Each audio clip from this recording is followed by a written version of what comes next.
રસ્તામાં જવા માટેનો સેટો છે. દર વર્ષે એ સેટો વાઢે નહીં. આ સેટામાં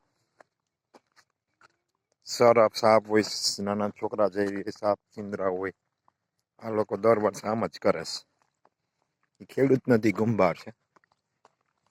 ખેડૂત હોય તો આવી રીતે ના કરે. નથી દવા છટતા કે વાટતા નથી. દર વર્ષે આમ જ કરે છે. આ સલીમભાઈ આઝમનું ખેતર છે અને તદ્દીનભાઈ સીદ્દીન ખેતર છે. આ લોકો છે એ કુંભાર છે, ખેડૂત નથી.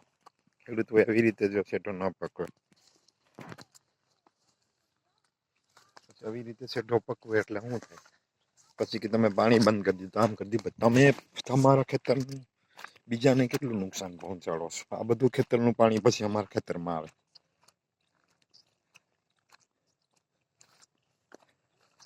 પાણી સાચવવાનું અને આ બધું બિયારો અમારા ખેતરમાં આવે એટલે અમે નદીને થાકી જઈએ. વાત એમ છે ભાઈ. અમે એને દર વર્ષે કહેવું પડે અમારે.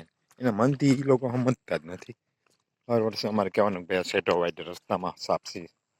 અમને જે સાપને કંઈ કરાવશે એટલે અમે સીધી કમ્પ્લેન કરશું, પોલીસ ફરિયાદ, કે ભાઈ આ લોકોની બેદરકારીને કારણે અમારા નાના છોકરાને કોઈ નુકસાન થયું છે. બેદરકારી એટલે જોઈએ જ એવી. શું કરશો એના માટે?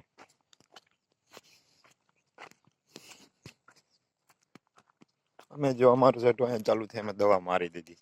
અમારે ઢોર ઠાકર નથી તો અમે દવા મારીને એને સાફ કરી નાખ્યું. જો પીળું પડી ગયું ને